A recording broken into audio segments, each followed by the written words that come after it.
Mini episode 576 of the FDH Lounge is brought to you by TV Howl, your home on the web for coverage of today's television scene and a look at the history of the medium as covered by big-time TV critic Adam Buckman. Follow them on the web at tvhowl.com. The FDH Lounge. You'll want to schedule your life around it.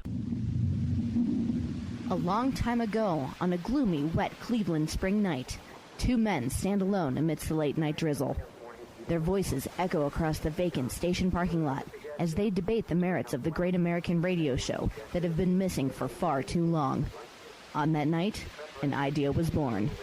That idea became the FDH Lounge.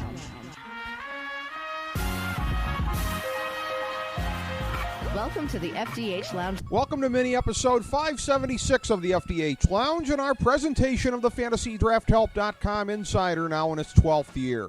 This is FDH Managing Partner Rick Morris with our fantasy football overview for the 2015 season. Every fantasy football campaign is distinct from those that came before, but this one in particular carries some unique challenges and circumstances.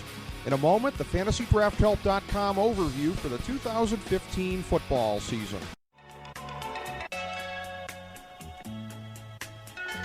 Folks, you're listening to the FantasyDraftHelp.com Insider.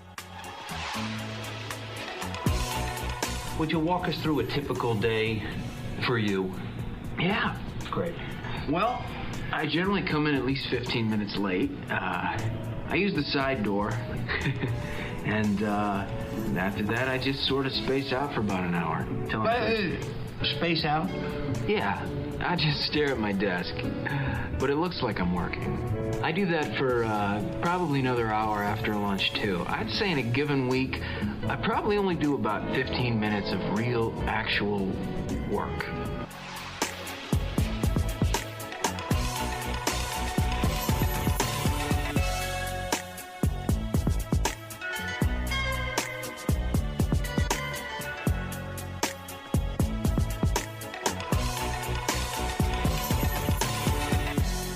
Rarely are there any notes for a specific year as important as this one. Having a high pick in the first round of a standard serpentine draft this year is not only unhelpful, it is actively counterproductive. With Le'Veon Bell, who would have been a pretty easy number one overall pick otherwise, starting the season on the sidelines for 3 games, there is a great amount of parity most of the way through the first round, notwithstanding some of our misguided colleagues in the industry who still put him on top. It is almost impossible to extract value from a high first-round pick. The first real break in value doesn't come until about midway through the third round, which of course means with the divergence of opinion typical in drafts that even those drafting late in the first and third rounds have no excuse for failing to nail their first 3 picks. The obvious lesson for those in auction leagues is not to overbid for any of the first-round equivalent talents. This year, more than any other, let your auction or draft come to you. Our draft board at QB is shockingly identical to that of a year ago. 9 starter-worthy QBs, but 3 who really separate themselves in terms of value. Even 2 of those 3, Rodgers and Peyton Manning, are the same, with Luck replacing Breeze on that tier. RB1 is a bit deeper than in 2014, but the unfortunate trade-off is that there are more question marks than usual among those players. RB2 is pretty similar in terms of depth to 2014. WR1 is about as deep as it was in 2014, with WR2 boasting more talent than then, or most other years for that matter, but the most notable difference from any other season in recent memory comes from the overall slotting of wideouts. We have 4 of them in the top 10 overall players this year, a sharp break from the year-in, year-out conventional wisdom that says that the first round should always be sharply dominated by running backs. This is reflective of the explosiveness of the top tier of wide receivers, as well as the aforementioned unusual amount of questions swirling around the top tier of running backs.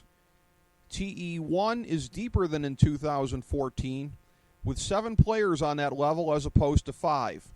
Even as Gronk occupies a tier of his own, as does Graham behind him, it's indicative of more depth at the position since 2 of last year's smaller TE1 crop, Cameron and Vernon Davis, were bumped down the board in 2015. That sums up our high-level analysis for the 2015 season. For more in-depth coverage, including our draft board and proprietary ultimate quantitative baseline statistic, check out Fantasy Football Draftology 2015, our annual guide, which will be coming your way very shortly for free on FantasyDraftHelp.com. Thanks for tuning in, and go break off some value on your opponents in fantasy sports.